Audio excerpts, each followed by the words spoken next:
Imagine uma situação capaz de fazer gelar o sangue, até dos veteranos mais experientes. Julho de 1944. Noite, chuva torrencial e uma lama onde as botas afundam.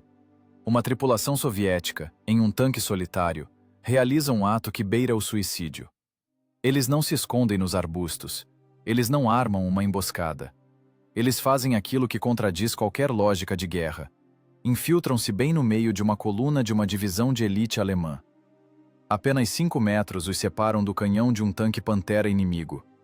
Um som errado, um flash de luz, uma palavra na língua errada, e eles queimarão vivos dentro de sua caixa de aço. Mas o mais assustador nesta história não é o risco. O mais terrível é exatamente como um professor de escola, transformado em comandante, forçou os alemães a destruírem seus próprios camaradas com as próprias mãos. Nos relatórios oficiais, este episódio foi descrito com apenas uma linha seca, ocultando detalhes que causam arrepios. Como 4 homens conseguiram enlouquecer um batalhão inteiro da SS, usando apenas o conhecimento de uma língua estrangeira e um rádio? Esta é a verdade sobre o duelo psicológico mais audacioso e cruel daquela guerra. Julho de 1944, saliente de Lviv.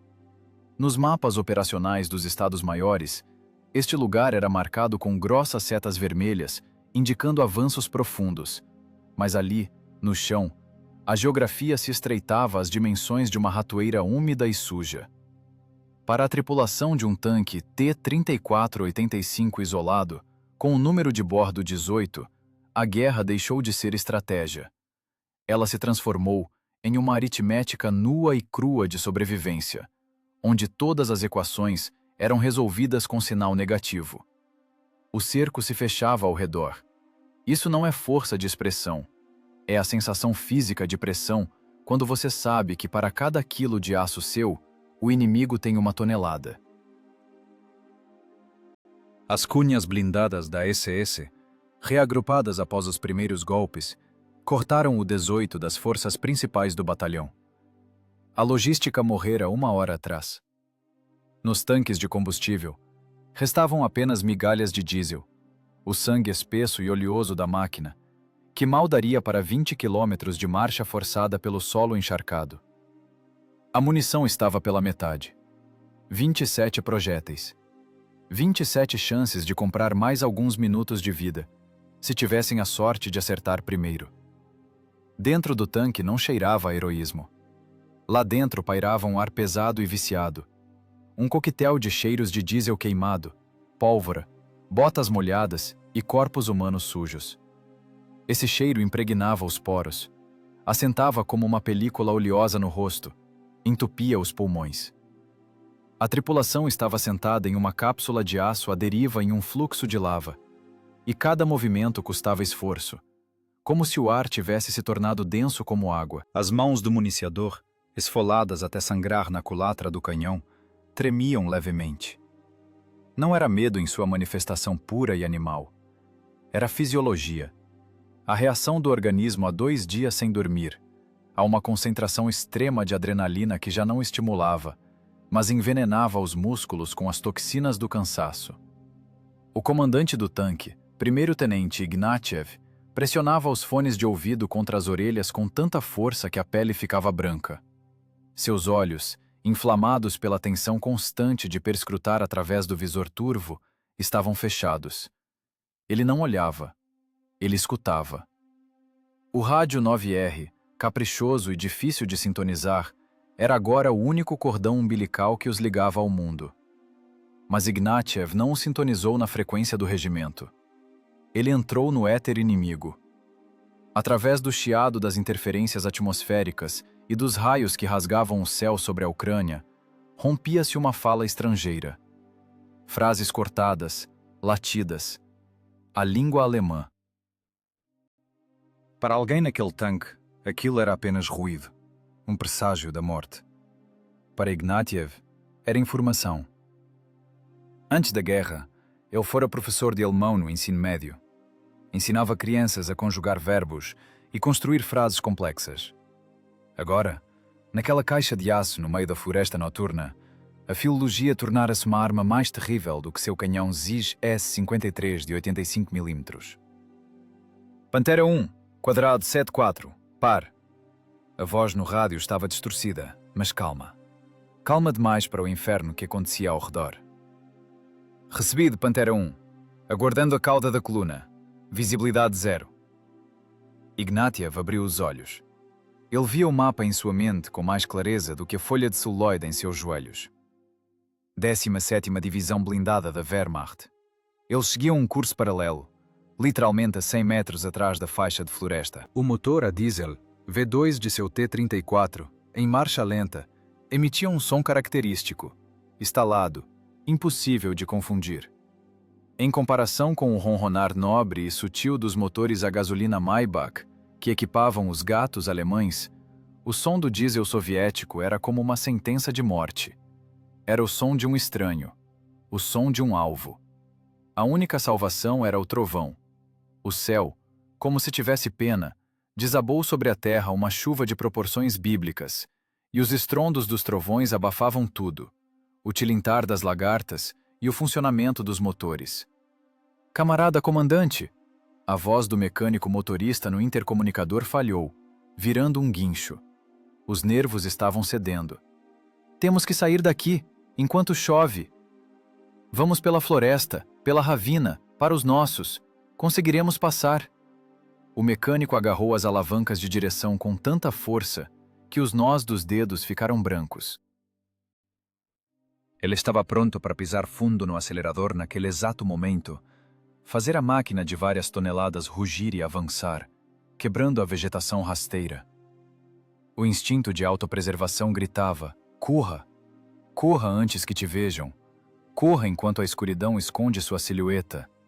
Cancele. A voz de Ignatiev soou seca, sem emoção, como o clique de um ferrolho. Pare com a histeria. Nós vamos morrer aqui. O mecânico virou-se. Seu rosto manchado de graxa tremia com um tique nervoso. Temos combustível que mal dá para encher um copo. Se dermos de cara com um tigre, estamos acabados. A blindagem não vai aguentar. Ignatiev olhou para ele com um olhar pesado e fixo. Ele conhecia as especificações técnicas de sua máquina. Sabia que a blindagem frontal da torre de 90 mm era um argumento, mas os 88 mm do canhão alemão perfuravam esse argumento a uma distância de 1,5 km. E ali, na floresta, as distâncias eram de facada. 10 metros. 20. Não havia espaço para manobra, o principal trunfo do T-34. Ali era um matadouro onde os esperavam com machados. Sente-se, disse Ignatiev calmamente. Ouça o rádio. Nos fones de ouvido, o chiado voltou. Atenção a toda a coluna. Silêncio total de rádio. Movimento apenas pelas luzes de posição. Distância, 10 metros. A chuva está lavando a marcação. Orientação pela fumaça do escapamento do veículo à frente. O professor de alemão dentro do comandante do tanque traduziu instantaneamente, e o oficial dentro dele analisou instantaneamente. Os alemães estavam cegos. A tempestade, a noite e a lama igualaram as chances. Eles avançavam às cegas, orientando-se apenas pelas luzes fracas dos faróis de comboio de quem se arrastava à frente. Eles não tinham dispositivos de visão noturna do futuro, tinham apenas olhos cansados e o medo de perder a coluna. Ignatiev entendeu o principal. Naquele caos, o amigo só se diferenciava do inimigo pelo tato. Ou pelo comportamento. Se você corre, você é a presa. A presa é perseguida e morta. Se você se esconde, é encontrado e destruído. Restava um terceiro caminho. Um caminho que só poderia nascer na mente inflamada de um homem encurralado. O caminho da loucura. Nós não vamos furar o cerco, disse Ignatiev. Sua voz tornou-se firme, metálica. Nós não vamos correr. A tripulação congelou. O municiador parou com o estojo nas mãos. O operador de rádio parou de girar o botão de sintonia. O silêncio dentro do tanque tornou-se denso, palpável. Ouvia-se apenas as gotas de chuva tamborilando na blindagem, como milhares de pequenos martelos contando os segundos para o fim. Não temos combustível para corridas em terreno acidentado, continuou Ignatiev, pronunciando cada palavra com clareza. Não temos projéteis para um combate longo, mas temos algo que eles não têm. Sabemos o que eles estão fazendo, e eles não sabem que estamos aqui. Ele se inclinou para o mecânico, olhando diretamente em suas pupilas dilatadas de terror. Não vamos nos esconder da coluna, disse o ex-professor. Vamos entrar nela. Vamos nos tornar eles.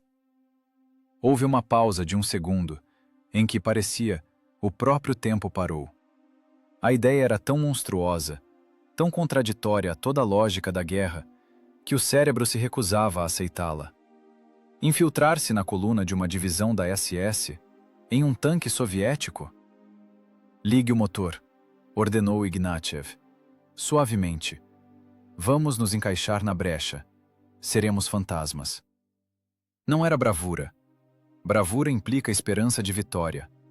Aquilo era o cálculo frio de um homem condenado, que decidiu levar consigo para o túmulo o maior número possível de inimigos. O duelo intelectual começara, e a aposta era a vida.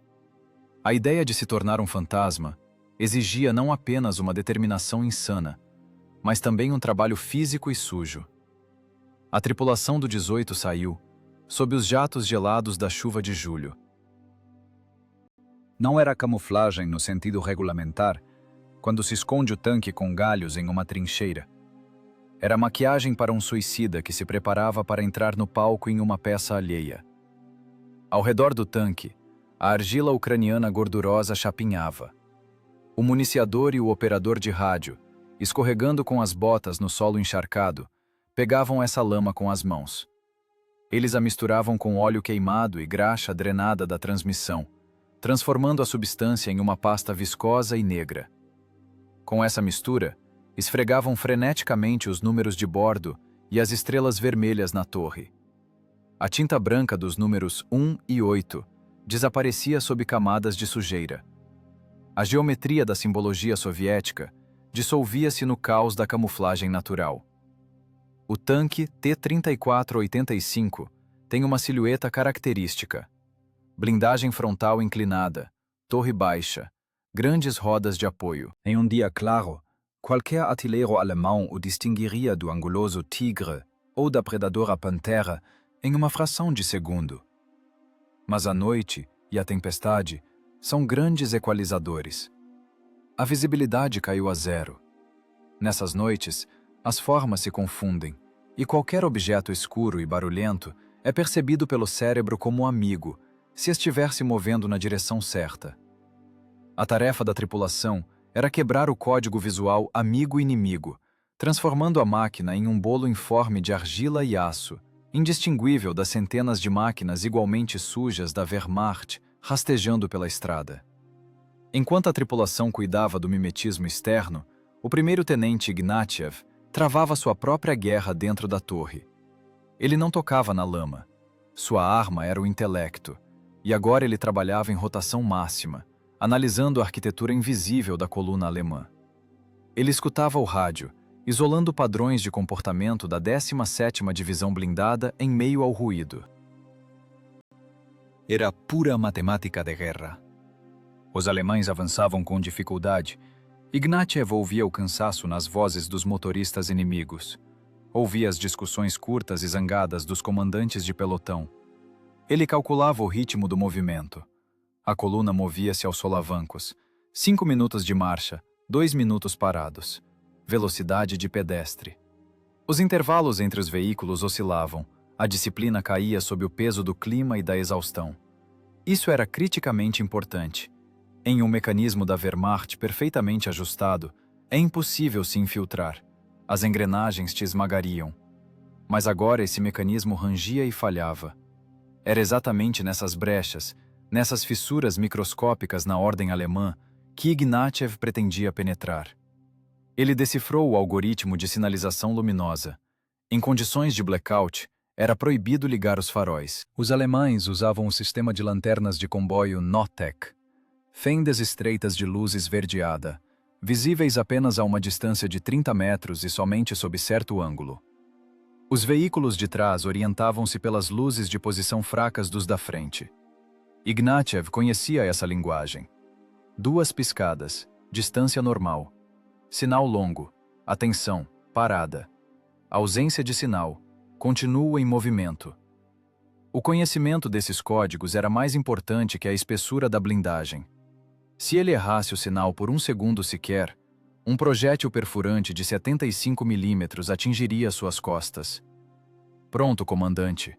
A cabeça molhada do municiador apareceu na escotilha. Água suja pingava de seu rosto, os dentes batiam. 100 estrelas. Agora não somos ninguém. Vagabundos. Não somos vagabundos. Ignatiev ajeitou o fone de ouvido, verificando a conexão. Somos a 17ª blindada. Lembrem-se disso. A partir deste segundo, esqueçam os palavrões russos. Dentro do tanque, silêncio absoluto. Qualquer som, qualquer grito pode ser ouvido lá fora, se nos aproximarmos demais. O mecânico motorista ocupou seu lugar. Suas mãos repousavam sobre as alavancas, mas os dedos contraíam-se e relaxavam convulsivamente, tentando controlar o tremor. Não era apenas um passeio. Eles teriam que realizar um truque que no circo chamariam de número mortal, só que sem rede de proteção. Precisavam sair da orla da floresta exatamente no momento em que se formasse uma brecha entre 2 tanques alemães e entrar no fluxo tão naturalmente como se estivessem lá desde sempre. A topografia jogava contra eles, mas Ignatiev decidiu usá-la também. A estrada naquele local fazia uma curva acentuada, contornando uma ravina pantanosa.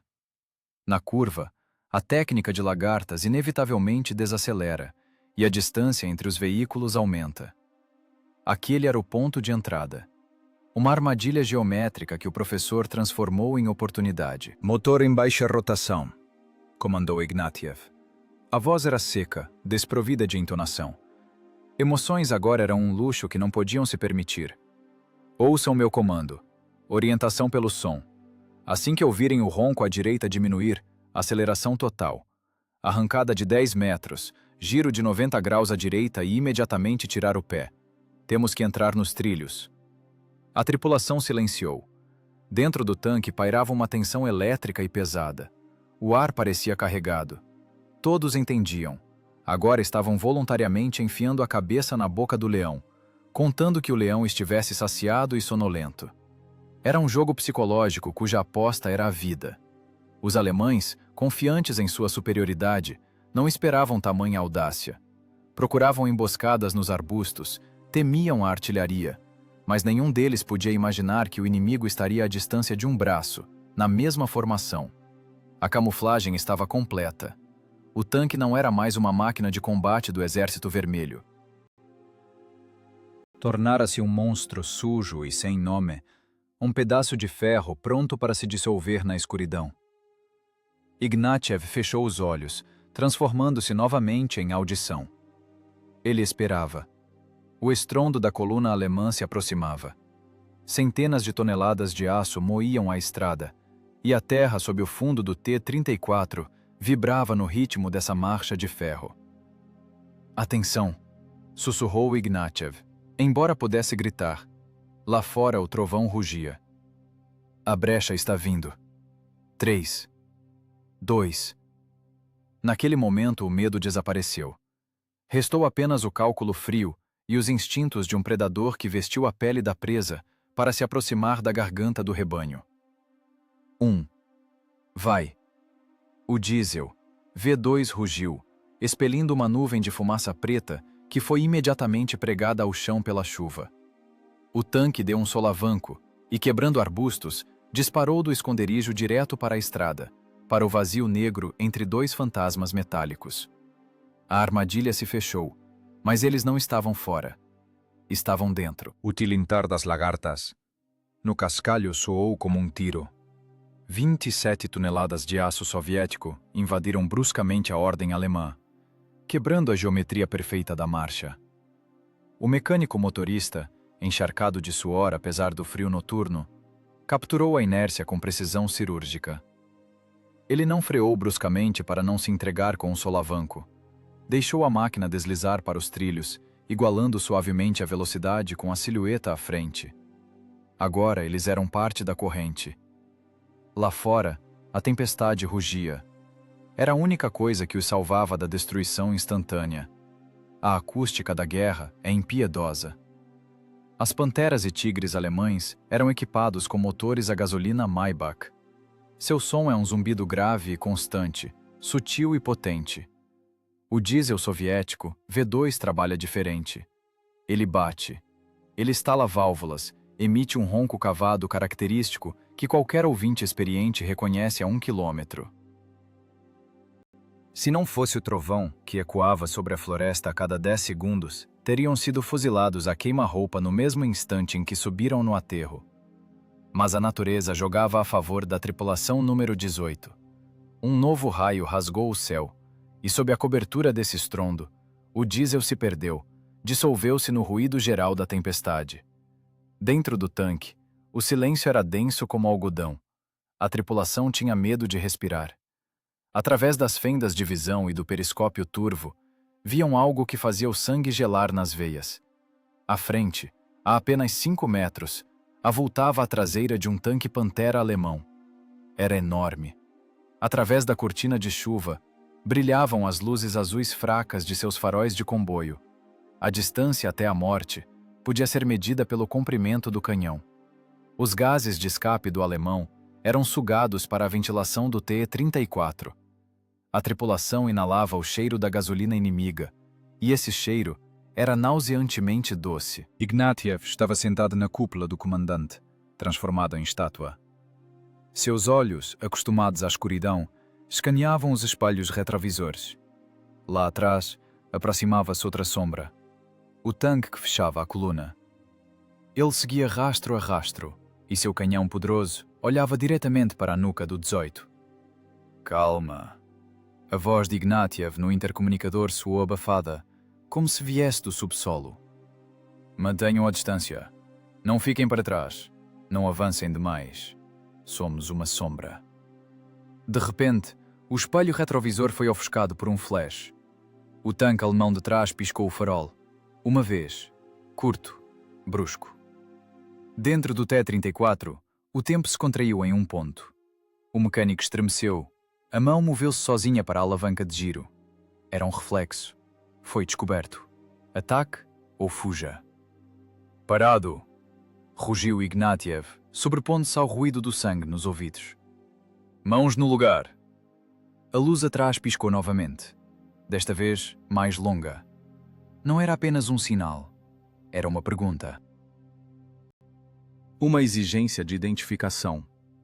O comandante alemão do veículo de trás notou algo estranho. Talvez a silhueta da torre lhe parecesse incomum. Ou a fumaça do diesel, apesar da chuva, parecesse preta demais. Ou simplesmente funcionou a intuição de um lobo experiente, que sentiu um estranho na alcateia. Os nervos esticaram-se como cordas prestes a arrebentar. O municiador, pálido como um lençol, já agarrava o ferrolho do canhão, pronto para carregar um perfurante. Cancele, sibilou Ignatiev. É verificação de comunicação. Ele conhecia aquele código. Estudou-o ouvindo o rádio e observando a estrada do esconderijo. Piscada única. Atenção. Repetição longa. Confirme status. Se ficassem em silêncio, o alemão atacaria sem aviso. Se começassem a girar a torre, atacaria com ainda mais razão. Era preciso a resposta correta. Uma resposta na língua do inimigo, mas dita com luz. Ignatiev tateou o interruptor das luzes de posição. A mão não tremia. O tremor ficara em algum lugar lá no fundo, no estômago contorcido pelo espasmo. Os dedos funcionaram com precisão, como um mecanismo. Clique. Clique. 2 piscadas curtas com a lanterna traseira. Pausa de 1 segundo. Mais uma curta. Isso significava: entendido. Motor falhando. Mantendo distância. Os segundos escorreram como piche grosso. Ignatiev olhava para o espelho sem piscar. Se agora brilhasse a chama da boca do canhão do tanque de trás, eles nem teriam tempo de ouvir o som da explosão. O projétil perfuraria o compartimento do motor. O motor pegaria fogo, e eles queimariam vivos naquela caixa de aço. O tanque alemão não atirou. O flash de seu farol apagou. Ele reduziu um pouco a velocidade, aumentando a distância, como se desse mais espaço ao camarada com falha. Ele acreditou. "Respirem", comandou Ignatiev. Nos tomaram por um deles. O suor inundava os olhos, ardia na pele. A túnica colou nas costas. Não era um combate no sentido habitual. Ali não assobiavam balas, não explodiam minas. Era uma tortura de silêncio e proximidade. A tripulação sentia-se como sapadores desmontando o detonador de uma bomba desconhecida no escuro total, apenas pelo tato.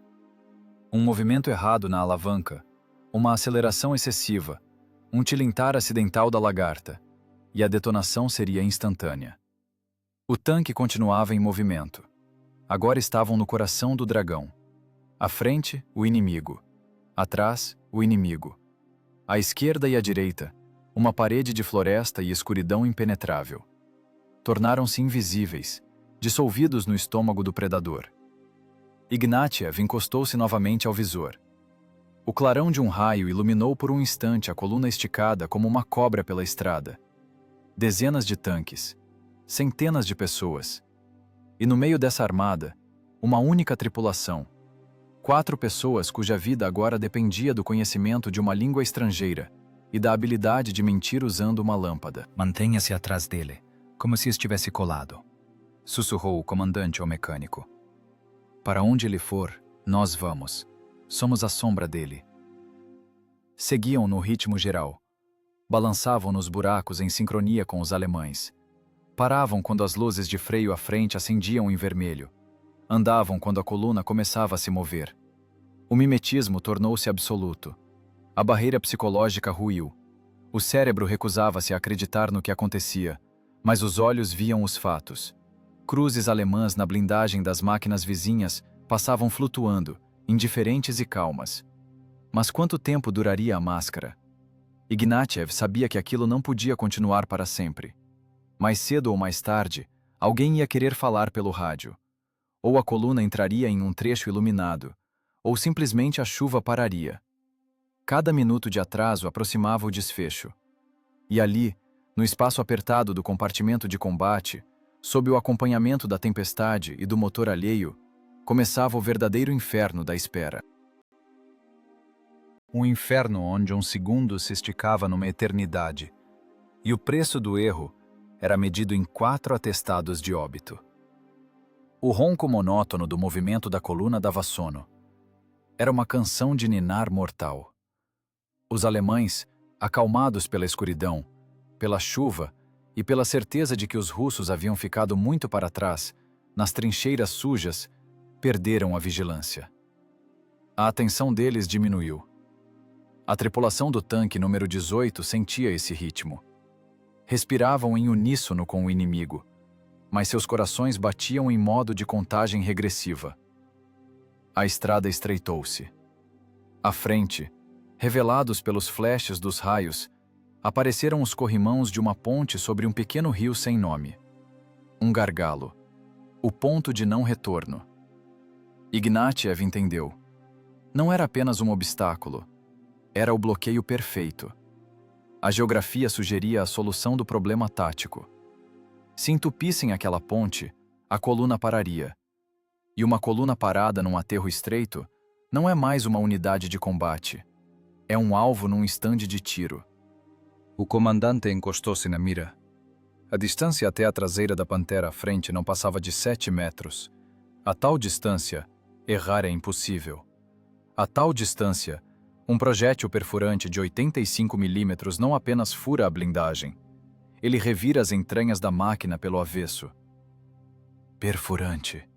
O comando soou como um sussurro, mas para a tripulação foi mais alto que o trovão. O municiador, cujas mãos se transformaram num manipulador automático, sacou instantaneamente o projétil do suporte. A pesada peça de metal entrou com um clangor na culatra. A cunha do ferrolho fechou o canal do cano com um clique metálico seco. Aquele som cortou a tripulação do passado. Não havia caminho de volta. Fogo! O tanque estremeceu. No espaço fechado da torre, o disparo não é sentido como som, mas como uma marretada no corpo todo. Os gases da pólvora preencheram instantaneamente o compartimento de combate com uma névoa acre que fez os olhos lacrimejarem. O projétil atingiu o compartimento do motor da Pantera exatamente no meio. O clarão foi cegante. O tanque alemão não apenas pegou fogo, explodiu por dentro. Os vapores de gasolina detonaram instantaneamente. A máquina de muitas toneladas foi arremessada e, envolta em chamas, desabou atravessada na ponte, bloqueando a passagem completamente. A carcaça em chamas tornou-se a rolha na garrafa. "Torre para trás!" berrou Ignatiev, estourando a voz. 180 graus! Rápido! O motor elétrico de giro da torre uivou. O cano longo começou a descrever um arco dentro da coluna. Foram os segundos mais longos de suas vidas. O tanque que vinha atrás ainda não entendera o que acontecera. Seu comandante viu a explosão à frente, viu as chamas, mas seu cérebro recusava-se a acreditar que a morte viera de um amigo, da máquina suja que ia logo à sua frente. Ele pensou que fosse uma mina, ou um ataque de artilharia, ou um Panzerfaust vindo dos arbustos. Ele hesitou. E essa demora custou-lhe a vida. A torre do T-34 completou o giro. A pupila negra do cano encarou a blindagem frontal do alemão de trás, à distância de um tiro de pistola. Fogo! Segundo golpe. O projétil cravou-se na junção da torre com o chassi. Faíscas jorraram como um chafariz. Poderia não ter havido penetração. A frente da Pantera é dura, mas a energia cinética do impacto a tal distância é monstruosa. A tripulação do tanque alemão sofreu uma concussão gravíssima. O motorista provavelmente foi morto por estilhaços da blindagem que se soltaram do lado interno. O tanque estremeceu e parou, bloqueando o caminho de fuga para o resto da coluna. A armadilha fechou-se. 2 tanques em chamas, à frente e atrás. E entre eles, dezenas de veículos, prensados numa estrada estreita, cercados pela floresta e pela escuridão.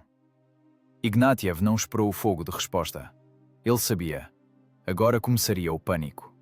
E o pânico precisa ser gerenciado. Ele arrancou o microfone do suporte do rádio. Os dedos mudaram rapidamente o interruptor para a transmissão. Agora, ele não era um oficial soviético. Era um ator num teatro do absurdo. E seu público era toda a 17ª Divisão Blindada. Ele encheu o peito de ar impregnado de fumaça e berrou no rádio num alemão puríssimo, copiando as entonações histéricas que ouvira meia hora antes. Achtung! Achtung! Sabotadores na cabeça da coluna! Tanques russos romperam a linha! Eles estão entre nós! Fogo nas silhuetas! Estamos cercados! A voz de Ignatiev, distorcida pela interferência, invadiu os fones de ouvido de cada comandante alemão. Era a voz do terror. A voz que confirmava seus piores pesadelos noturnos. Eles estão batendo pelos flancos! Emboscada! Abram fogo, idiotas, ou vamos todos morrer! Continuava gritando Ignatiev, misturando comandos regulamentares com palavrões alemães selecionados. O efeito foi instantâneo.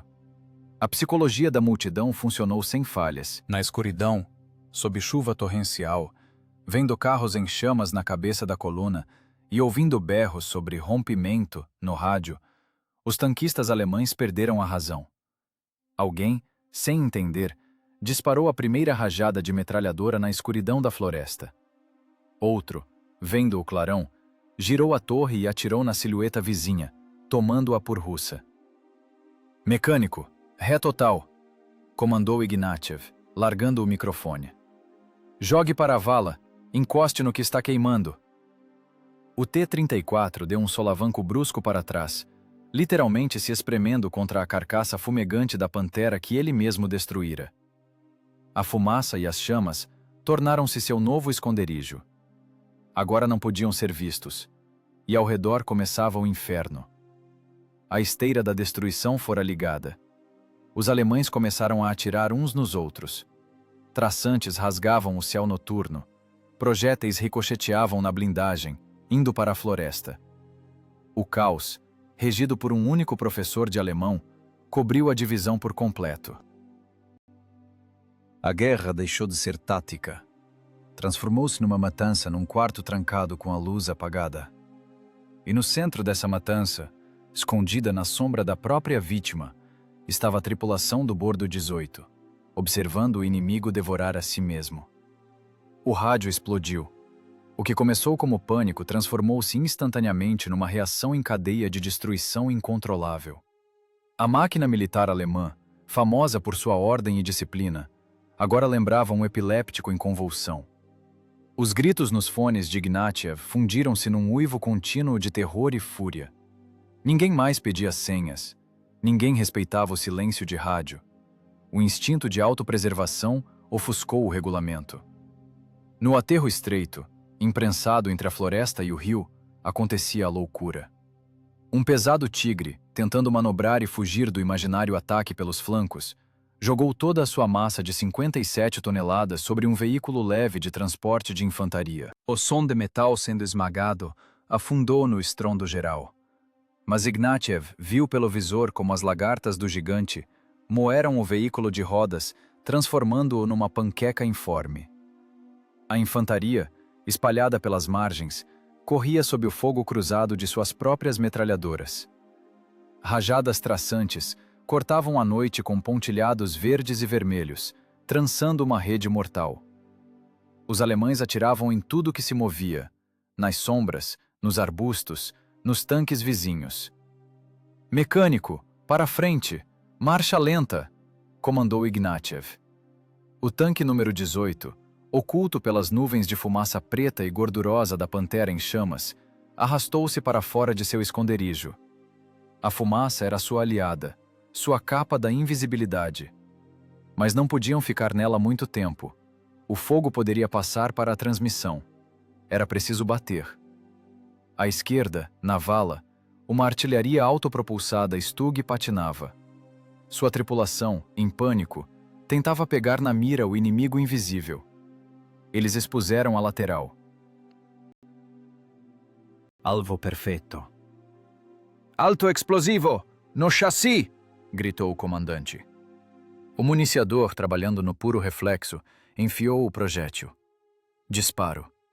A explosão rompeu a lagarta e destruiu a roda tensora da autopropulsada. O Stug estremeceu e parou, girando a casamata inutilmente.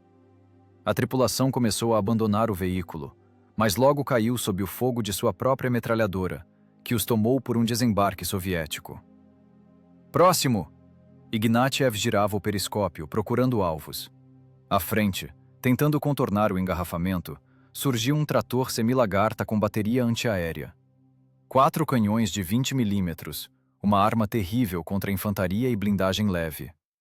Agora ela disparava para o céu, para o nada, apenas por medo. "Metralhadora!" comandou Ignatiev. O rádio-operador e metralhador, sentado à direita do mecânico, apertou o gatilho. A metralhadora frontal DT trepidou no ombro. Uma longa rajada perfurou a cabine do trator. Os vidros estouraram em cacos. O veículo guinou e, capotando, caiu do aterro na água escura do rio. E então, foram atingidos.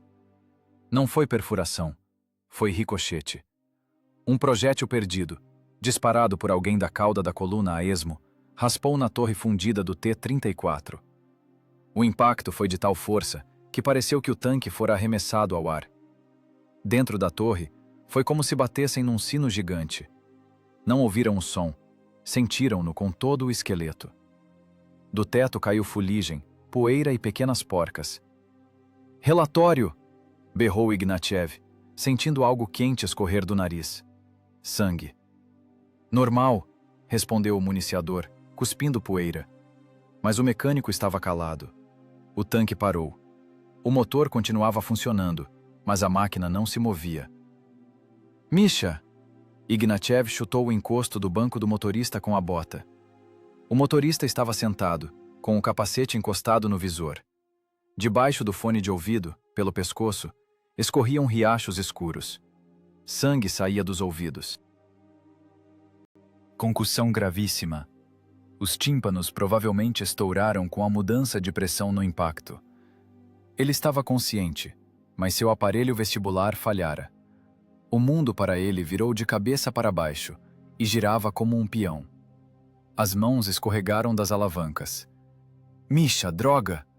Ignatiev debruçou-se, agarrou o mecânico pelo ombro e o sacudiu com força. Não durma! Alavancas! Puxa as alavancas ou vamos queimar! O motorista levantou a cabeça. Os olhos estavam turvos, desfocados. Ele não ouvia nada, mas leu a ordem nos lábios do comandante. Ou simplesmente o corpo lembrou o que fazer para sobreviver. As mãos, trêmulas, fracas, pousaram novamente no aço frio das alavancas de controle das embreagens laterais. Ele puxou a esquerda para si. O tanque, rugindo, deu um solavanco e rastejou. O mecânico guiava a máquina no piloto automático, através da dor, do enjoo, através da névoa de sangue nos olhos. Ignatiev voltou ao periscópio. O clarão de um raio revelou na escuridão uma silhueta que fez seu coração falhar uma batida. No centro do engarrafamento, cercado por seguranças, estava um pesado blindado de comunicações Anomag com antena de quadro. O veículo de comando. O cérebro e centro nervoso daquele organismo blindado. Destruí-lo com o canhão era impossível. O setor de tiro estava bloqueado pelo corpo do tigre destruído. Tentar manobrar exporia a lateral ao ataque de uma dezena de canos, mas deixá-lo inteiro significava dar aos alemães a chance de restabelecer o controle. Assim que o pânico diminuísse, eles entenderiam que o inimigo era apenas um, e então o 18 viraria uma peneira. Ignatiev agarrou o microfone. Sua mão não tremia. Estava firme como pedra. Na cabeça formou-se uma combinação diabólica. Se não podia atingi-los com seu projétil, que os atingissem com os deles. Ele mudou o rádio para a frequência de interação com a artilharia, que escutaram uma hora antes. Weser, aqui é a Pantera 1. Gritou ele no rádio, imitando a voz de um observador alemão engasgando de terror. Russos romperam no quadrado 7-4. Vejo concentração de infantaria e tanques. Eles estão atacando o quartel-general. Pantera 1, dê as coordenadas exatas, respondeu a voz distante e preocupada de um oficial de artilharia. Ignatiev olhou para o mapa gravado na memória e desviou o olhar para o blindado de comando. Ele estava exatamente no meio da ponte. Quadrado 7-4, Caracol 5, direto na estrada. Ditou ele as coordenadas do QG alemão. Fogo rápido, urgente, eles vão romper agora. Entendido. Salva. Os segundos de espera pareceram anos. Ignatiev viu o oficial alemão colocar a cabeça para fora da escotilha do Hanomag de comando, tentando pôr ordem, agitando uma pistola. Ele gritava algo, apontando a floresta para os soldados. Ele não sabia que sua sentença já estava assinada. Assinada por sua própria artilharia, sob a orientação de um professor russo, sentado a 50 metros dele. O assobio dos projéteis dos obuses de 105 mm encobriu o barulho da chuva e do combate. A primeira explosão caiu curta, levantando uma coluna de lama e água. A segunda cobriu um grupo de infantaria. E então, o inferno começou. A bateria alemã, trabalhando de forma precisa e coordenada, cobriu o quadrado com um pacote completo. Um projétil acertou direto no teto do blindado de comando. A explosão despedaçou o veículo. Antena, rodas, pedaços de blindagem e corpos humanos voaram para todos os lados.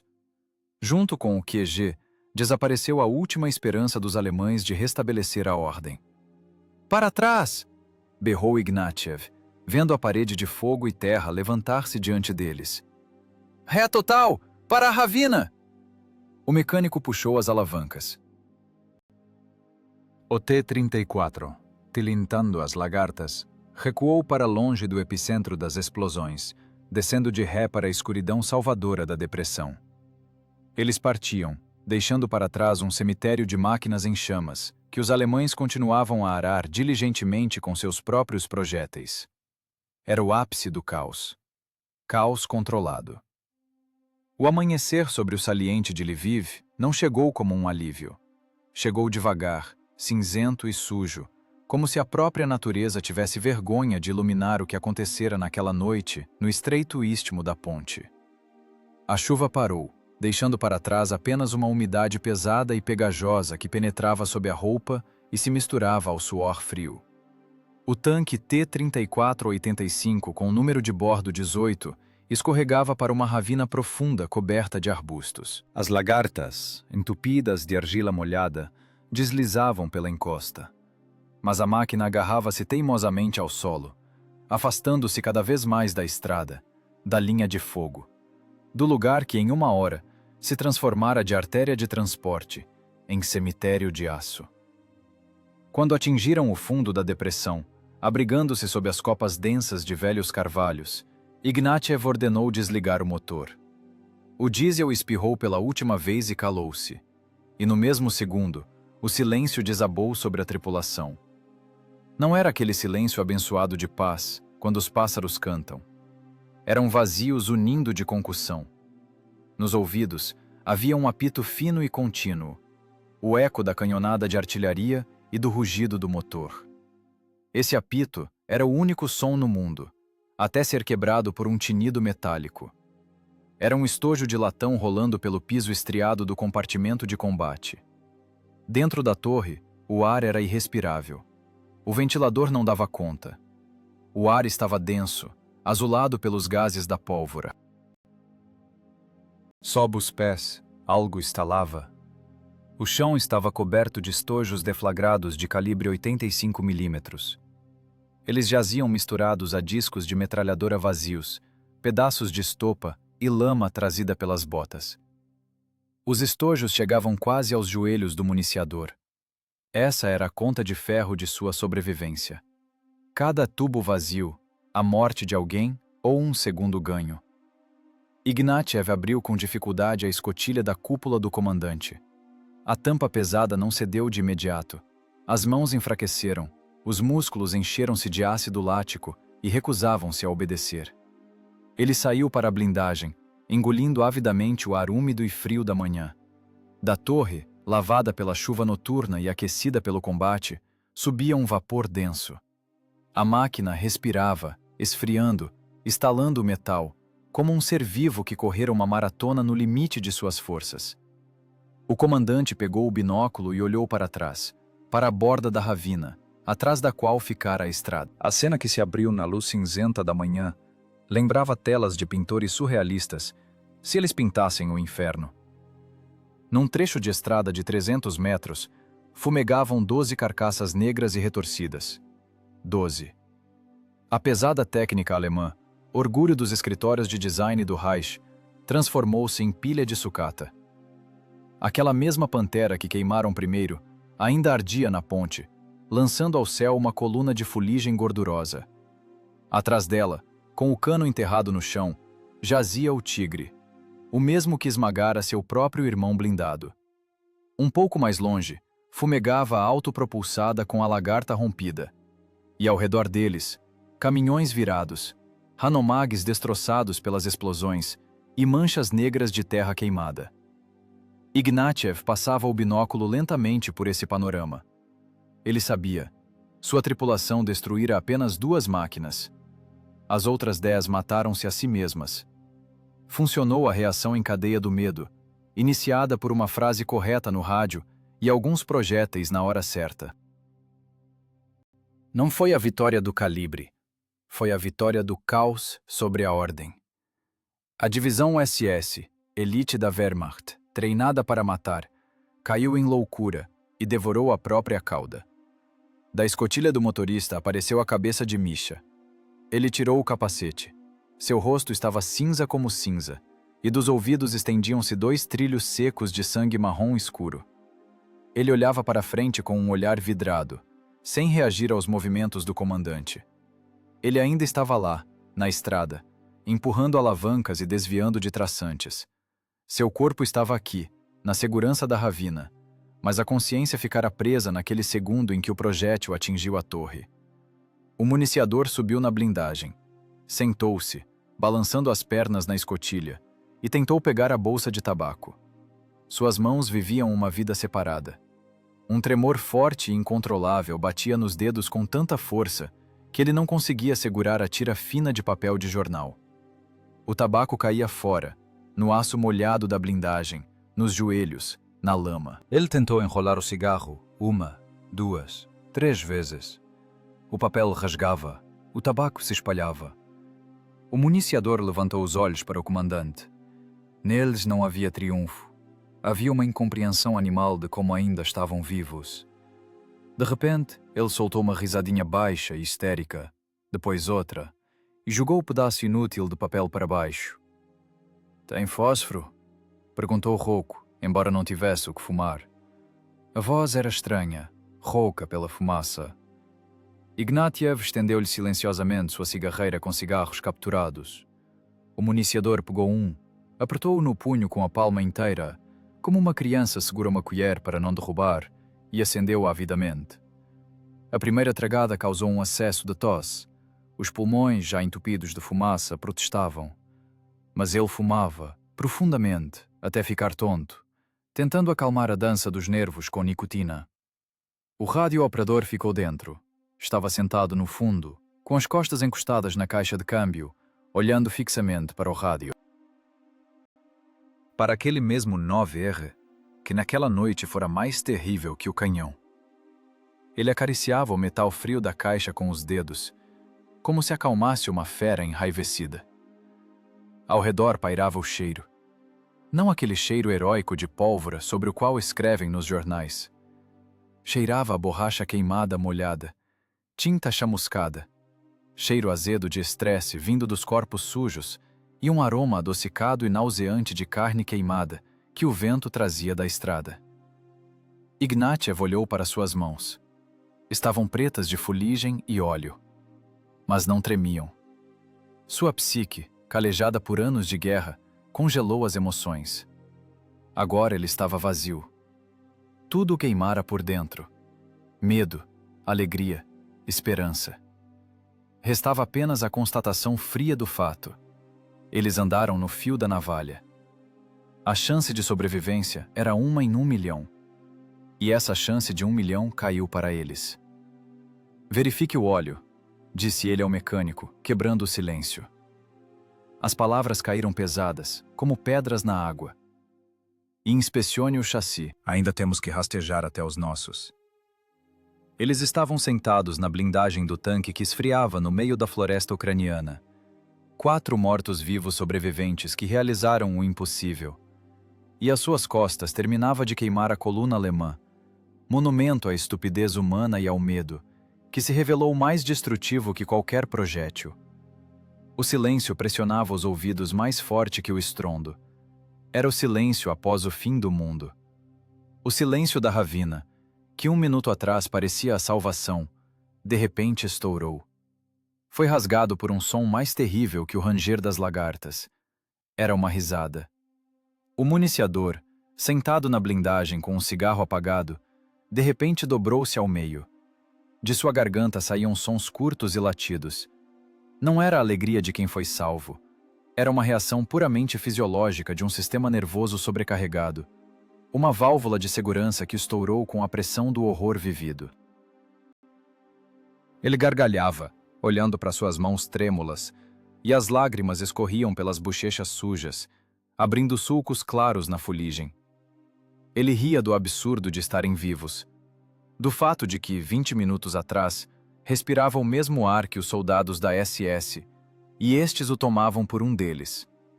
O rádio-operador, que saíra da escotilha, olhava para o camarada com susto. Parecia-lhe que o outro enlouquecera. Mas Ignatiev sabia. Era a ressaca. A tempestade de adrenalina acabou, e agora o organismo apresentava a conta pelo cheque especial de forças vitais. O comandante não foi acalmá-lo. Palavras agora eram inúteis. Em vez disso, ele enfiou a mão no bolso do peito da túnica. Os dedos tatearam um bloco de notas pequeno e gasto em encadernação de couro sintético. Ignatiev abriu-o. As páginas incharam com a umidade. A tinta em alguns lugares borrou em manchas roxas. Nas folhas, escritas de forma apertada a lápis, havia colunas de números e frases em alemão. Frequências de comunicação, codinomes. Pantera, Wolf, Adler. Códigos de sinalização luminosa. Longo curto, pare. 2 curtos, amigo. Ignatiev olhou para aquele pedaço de papel barato e sentiu um frio percorrer a espinha. Aquilo era mais assustador que a visão de um tanque destruído. A consciência de que aquele bloco de notas, preenchido com as observações de um professor, revelou-se mais mortal que todo o seu estoque de munição, cobriu-o com uma onda pesada. 85 milímetros de aço e explosivo podem destruir um tanque. O conhecimento da língua e da psicologia do inimigo destruiu uma companhia. Ele passou o dedo pela linha. Achtung, Feind. Atenção, inimigo. Uma palavra, apenas uma palavra, dita com a entonação correta no segundo certo, transformou assassinos disciplinados num rebanho de animais assustados. Eles andaram no fio da navalha. Se os nervos daquele comandante alemão na cauda da coluna fossem um pouco mais fortes. Se o operador de rádio no Hanomag do QG verificasse a frequência, se um raio brilhasse um segundo antes e iluminasse suas rodas soviéticas sem as bandas de borracha, eles teriam sido despedaçados, espalhados numa camada fina sobre a blindagem. Jogaram roleta russa com o tambor cheio e a pistola falhou 12 vezes seguidas. Ignatiev fechou o bloco de notas e guardou-o de volta, mais perto do coração. Era sua arma secreta, mas ele sabia, da segunda vez, tal truque não funcionaria. O limite de sorte esgotara-se até o fundo. Parem com a histeria! A voz de Ignatiev soou ríspida, como uma chicotada. O municiador engasgou com o riso, que virou tosse. Ele levantou para o comandante olhos cheios de loucura. "O escovão para mim!" comandou Ignatiev, pulando para o chão. "Limpar o cano! Rápido!" Era a única maneira de trazer as pessoas de volta à realidade, obrigá-las a trabalhar. O trabalho físico pesado e bruto cura a psique melhor que qualquer remédio. Ele muda o cérebro do modo vivência da morte para o modo execução da tarefa. A tripulação mexeu-se. A ordem do comandante, impregnada no subconsciente por anos de guerra, funcionou como reflexo. O municiador e o operador de rádio, tropeçando, arrastaram a longa escova composta para a limpeza do canhão, o escovão. Era uma barra pesada com estopa enrolada na ponta. Ignatiev participou pessoalmente. Eles enfiaram o escovão na boca ainda quente do canhão. 1, 2, força! Comandava ele, empurrando a haste. Para frente e para trás. Para frente e para trás. Movimentos monótonos. Os músculos tensionavam-se, expulsando do corpo os restos de medo. Da culatra escorria uma gosma preta e oleosa, a carbonização. Mistura de fuligem de pólvora e óleo de arma. O tanque cuspia a sujeira da guerra, limpando-se por dentro. A cada empurrão do escovão, a razão voltava aos homens. O brilho histérico nos olhos do municiador apagava-se, substituído pelo cansaço habitual. As mãos paravam de tremer, ganhando firmeza. Eles apenas limpavam a arma. Era rotina, norma. Uma ilha de estabilidade no mundo do caos. O mecânico motorista Misha estava sentado na lagarta, segurando um cantil com água. Ele ainda não ouvia nada, mas bebia em pequenos goles, vendo os camaradas lidarem com o cano. O sangue em seu pescoço secou em crosta. Ele estava vivo. O tanque estava inteiro. Eram os únicos fatos que importavam. Ignatiev limpou as mãos na estopa, deixando nela manchas pretas. O ritual estava completo. Lavaram do canhão os vestígios do assassinato noturno, mas lavar a memória era impossível. Ele olhou para seus homens. Agora não eram apenas tanquistas, eram cúmplices de uma fraude grandiosa, testemunhas de como a palavra pode matar mais eficazmente que o aço. "Fechar esquetilhas", disse ele baixo, sabendo que o ouviriam mesmo através do zumbido nos ouvidos. "Verificar o mapa. Temos que chegar aos nossos antes do meio-dia." Enquanto os alemães contam seus mortos. Eles voltavam a se transformar numa unidade de combate. O medo foi empurrado bem fundo, selado nos cantos remotos da consciência, para não atrapalhar o apertar do gatilho. Mas cada um deles sabia. Naquela noite eles morreram e nasceram de novo.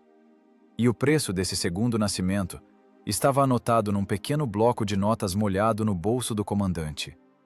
Um dia. Exatamente 24 horas foram necessárias para a tripulação do tanque número 18 sair da zona cinzenta para as posições avançadas de seu batalhão. Eles saíram da floresta não como heróis, mas como fantasmas. O tanque estava preto de fuligem, a argila nas laterais cozeu e virou pedra, e o cano da arma olhava para o céu, como se pedisse piedade.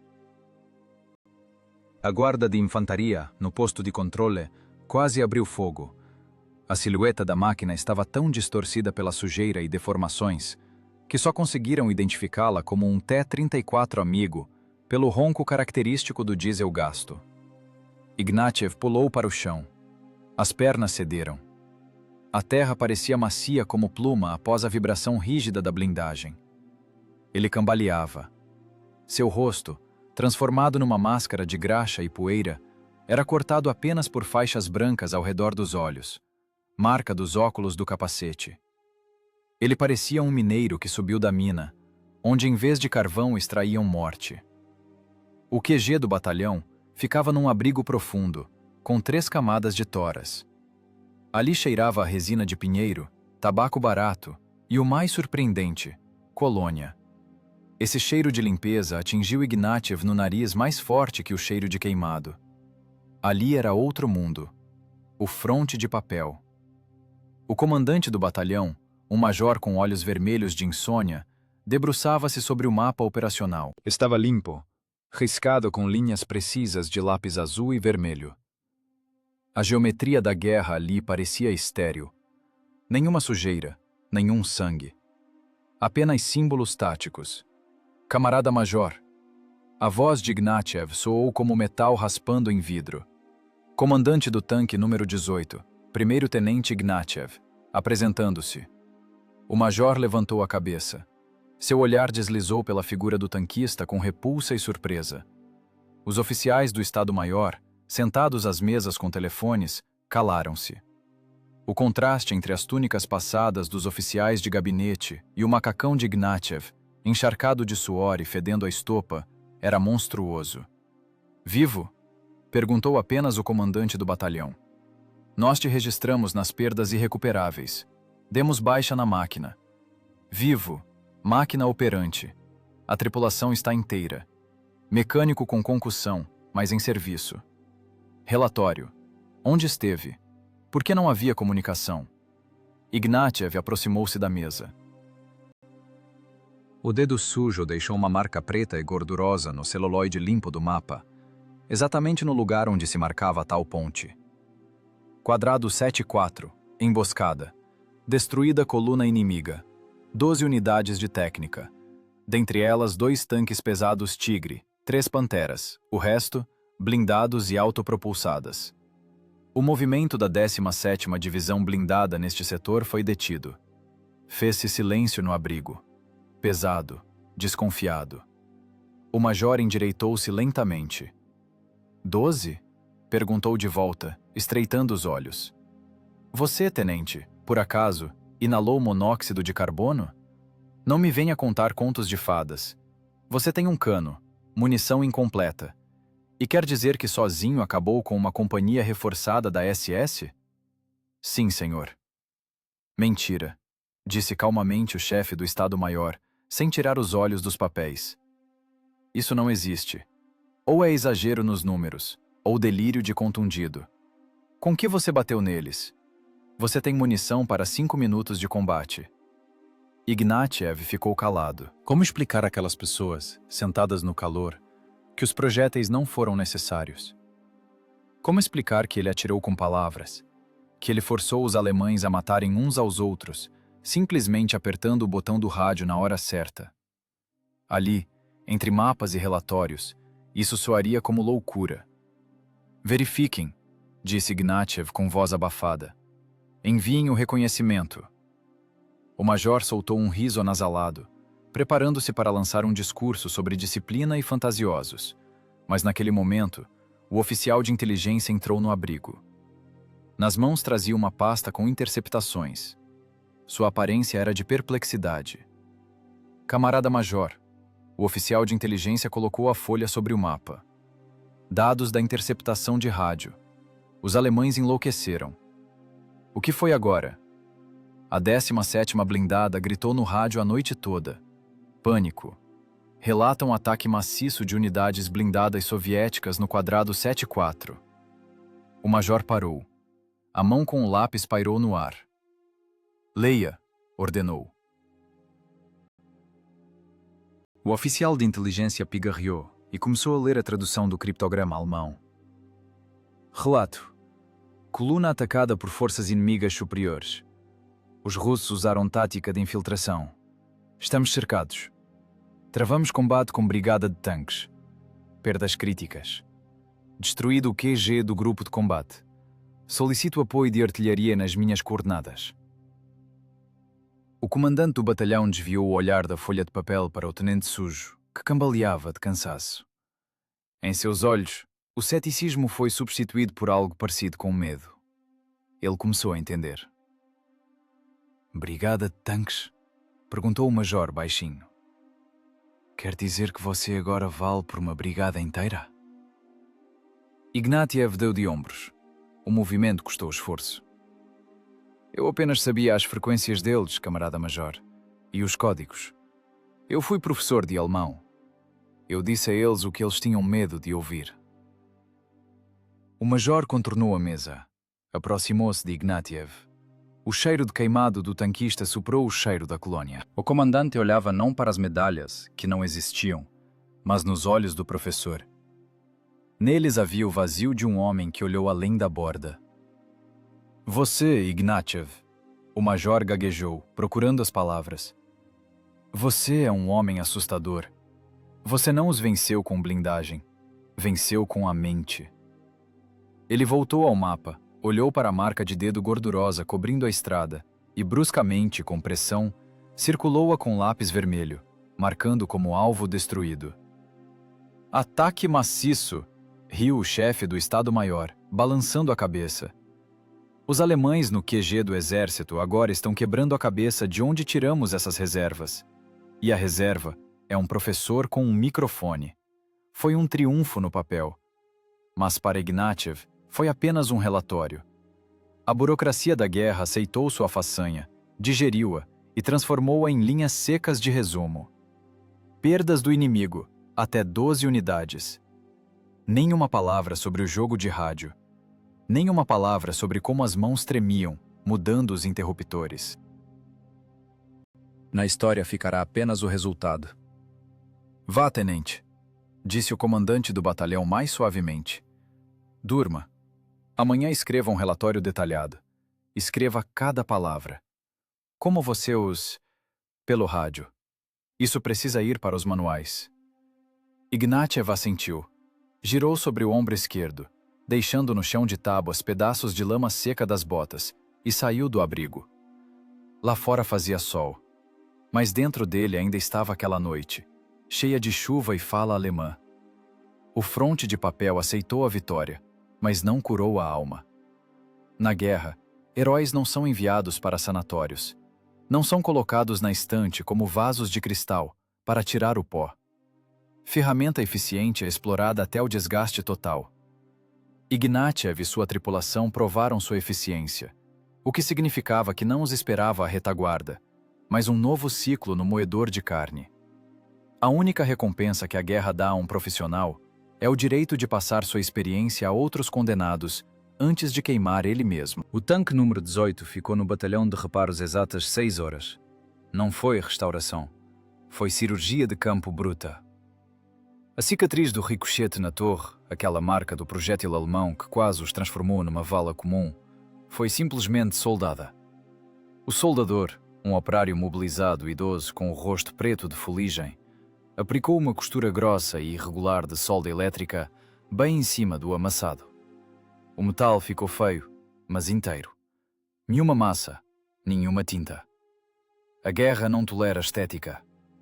O tanque, parecendo um lutador de rua espancado com uma cicatriz atravessando o rosto, roncou novamente com o diesel, expelindo fumaça azulada. Ele estava pronto para matar. Ignatiev não foi removido do cargo, mas às suas obrigações de comandante de companhia somou-se mais uma, não oficial, mas criticamente importante. Ele tornou-se instrutor de jogo de rádio. Ali mesmo, na linha de frente, sob o acompanhamento de explosões distantes, reunia ao seu redor os comandantes das tripulações de reforço, jovens tenentes, recém-saídos das escolas, cujos uniformes ainda cheiravam a depósito, e nos olhos lia-se o delírio romântico sobre façanhas. Ignatiev arrancava esse delírio deles de forma dura e metódica. O rádio 9R, dizia ele, segurando o microfone na mão como um soco inglês. Não é um telefone para ligar para a mamãe. E não é apenas um canal para ordens. É um estetoscópio. Ele os ensinava a ouvir. Não palavras, mas entonações. Explicava que a disciplina alemã no rádio, no outono de 1944, começara a rachar. Se em 41 nos fones soava uma ordem gélida e mecânica, agora apareciam notas de histeria. Ouvem a respiração ofegante? Perguntava Ignatiev, sintonizando o rádio na frequência capturada. Ouvem como o mecânico interrompe o comandante? Isso é medo. No rádio ouve-se o medo. E onde há medo, há vitória. Onde o inimigo tem medo, ele comete erros. A tarefa de vocês é capturar esse momento e bater. Ele os ensinava a audácia. Ensinava a se intrometer nas conversas alheias, criar ameaças fantasmas, imitar o trabalho de observadores de artilharia. Era a ciência da mentira para a salvação. Os jovens tanquistas olhavam para ele com desconfiança. Explicava-lhes que se guerreia com projéteis e manobras. Ignatiev mostrava-lhes que se guerreia com informação. E então começava o trabalho novamente. Polônia. Vístula. A paisagem mudou, mas a essência permaneceu a mesma. A lama ficou diferente, mais arenosa, mas entupia as rodas e esteiras do mesmo jeito. As florestas ficaram mais densas, as estradas mais estreitas. A resistência da Wehrmacht, encurralada, tornou-se frenética, fanática. Agora lutavam não por espaço, mas por tempo. A tripulação do 18 trabalhava como um mecanismo de relógio ajustado. Movimentos desnecessários desapareceram. O mecânico motorista Misha, recuperado da concussão, guiava a máquina como se ela fosse uma extensão de seu sistema nervoso. Ele sentia as dimensões ao milímetro, encaixando a massa de 27 toneladas nas ruas estreitas das cidades polonesas, sem encostar nas esquinas dos prédios. O municiador não ria mais sem motivo. Tornou-se um autômato silencioso e sombrio de municiamento, que podia dormir sentado, acordando exatamente um segundo antes do comando fogo. A rotina da guerra engoliu sua façanha única perto de Lviv. O que então pareceu um milagre, a passagem por dentro da coluna inimiga, agora tornara-se apenas mais uma das táticas. Ignatiev aplicava-a novamente, mas não em tal escala. Em um dos combates perto de Varsóvia, quando seu pelotão esbarrou numa bateria camuflada de canhões antitanque PaK-40, Ignatiev colocou os fones novamente. Não se arriscou à toa. Encontrou a frequência da cobertura de infantaria dos alemães. Meio minuto escutando. Entendimento de quem era o superior. E uma frase curta e zangada em alemão. Mudar de posição urgentemente. Katyushas russos estão mirando no quadrado. A bateria não saiu do lugar. Os alemães não eram idiotas, verificavam as ordens. Mas houve um atraso. As guarnições ficaram nervosas. O oficial começou a gritar no telefone de campo, verificando a situação. Esses 30 segundos de confusão foram suficientes para que o pelotão de T-34 saísse do abrigo, encurtasse a distância e cobrisse os canhões com autoexplosivos. Depois, examinando os canhões esmagados, um jovem tenente do reforço perguntou a Ignatiev: "Camarada capitão, o que o senhor disse a eles?" Ignatiev, limpando as mãos na estopa, nem sorriu. A patente de capitão fora lhe dada uma semana atrás, mas as estrelas nas ombreiras não tornaram a blindagem mais grossa. "Eu disse a verdade", respondeu ele, "que eles iam morrer agora. Só disse isso na língua deles." A guerra transformou-se numa esteira infinita. A experiência do professor de alemão, que outrora parecia um absurdo civil na barriga de ferro do tanque, tornou-se um fator sistémico de sobrevivência. Ele multiplicava essa experiência, ensinava outros a ouvir o rádio, como um médico ouve os pulmões de um doente, procurando os chiados da morte. Mas a cada combate, Ignatiev sentia como algo morria dentro dele. Aquela parte da alma que respondia pela compaixão, pela humanidade, queimava como óleo no motor superaquecido. Ele se tornava uma função, uma voz nos fones de ouvido, um fantasma que conhece os códigos de acesso ao medo alheio. E quando avançavam para o oeste, deixando para trás quilómetros de terra libertada, mas queimada, ele entendia. A guerra não acabaria em Berlim. Ela permaneceria nele para sempre, na forma de ruído de rádio e fala alemã, que agora não se associava a Goethe e Schiller, mas a comando de extermínio. O tanque número 18, remendado e recauchutado, com buracos soldados e rodas novas, continuava seu caminho. Já não era a mesma máquina que saíra da fábrica. Era o navio de Teseu, no qual substituíram quase todas as peças, exceto uma, sua alma. E a alma era a tripulação, soldada num único organismo, onde o intelecto do comandante era mais terrível que o calibre do canhão. E esse organismo continuava a devorar o inimigo, quilômetro após quilômetro, aproximando o final que para uns seria a vitória, e para outros, o esquecimento. Maio de 1945 em Praga não cheirava a pólvora, mas a lilás e paralelepípedos quentes. Esse cheiro era tão denso e doce que as pessoas, acostumadas ao fedor de decomposição e queimado, sentiam tontura. O tanque T-3485, com o número de bordo 18, parou numa das ruas estreitas da cidade velha. O diesel, que roncara sem descanso por milhares de quilômetros desde Lviv, espirrou e calou-se. Desta vez, para sempre. Fez-se silêncio.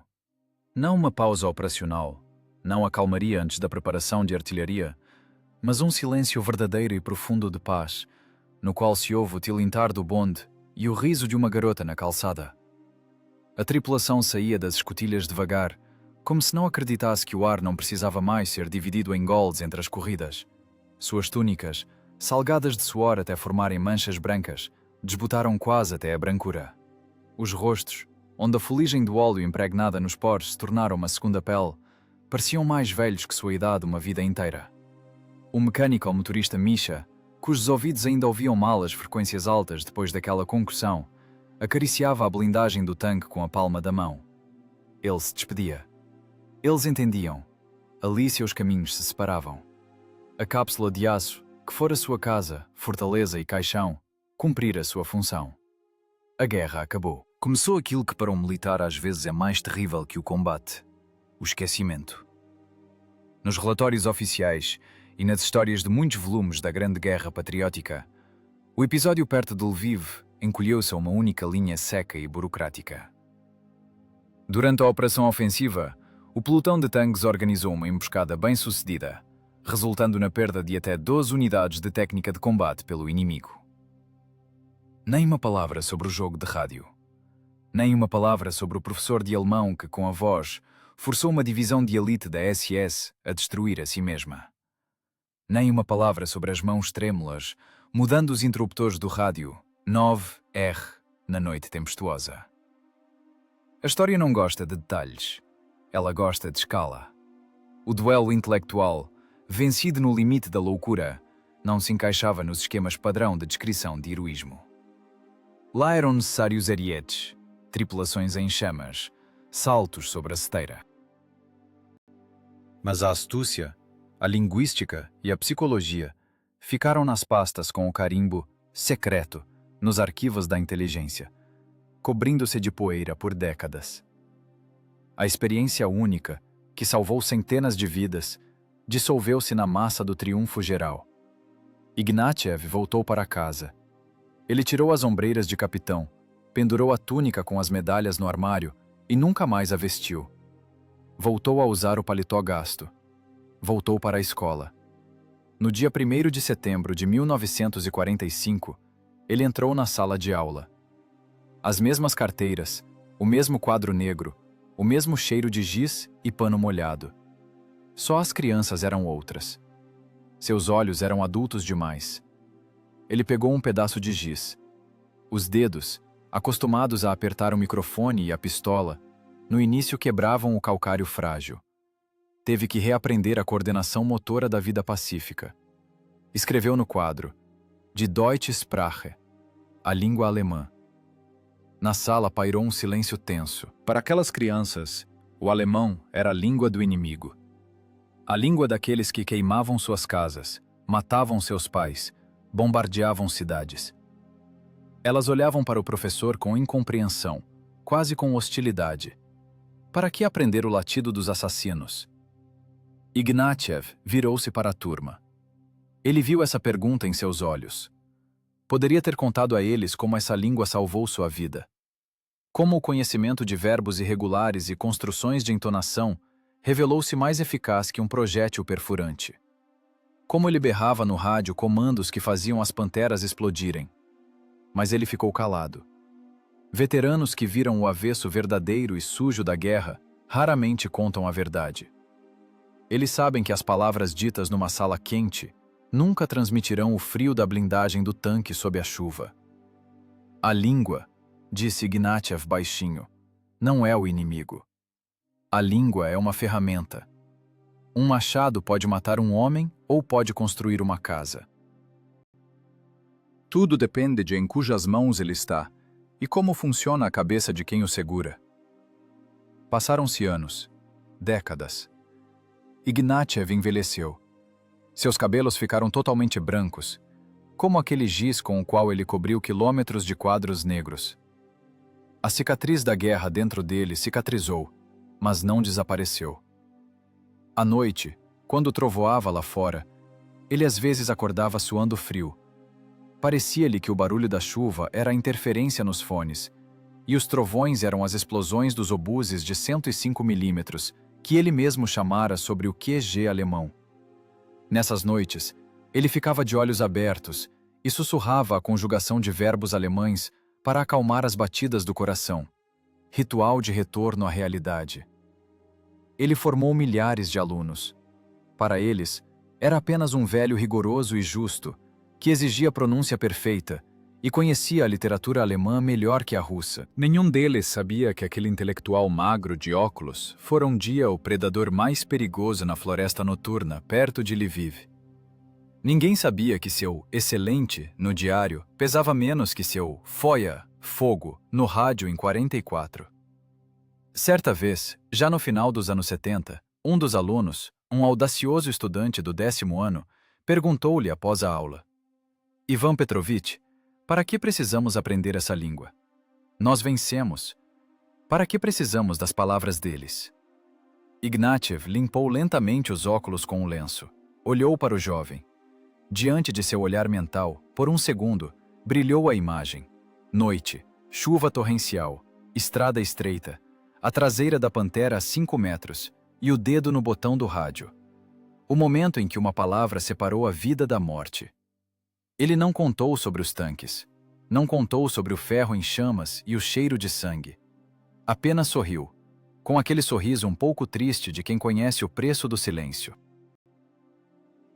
Sabe, disse o velho professor, olhando através das paredes da sala para algum lugar no passado. Guerra é quando as pessoas atiram porque não sabem conversar. Ou não querem. Mas não vence quem atira mais alto. Vence quem entende melhor. Ele colocou o giz na prateleira do quadro. O giz deitou-se ao lado da régua, como um projétil no suporte. Aprendam as palavras, jovens, terminou ele, fechando o diário de classe. Às vezes, uma palavra dita na hora certa salva uma vida. E não apenas a sua. Ignatiev saiu da sala, arrastando os pés pelo corredor.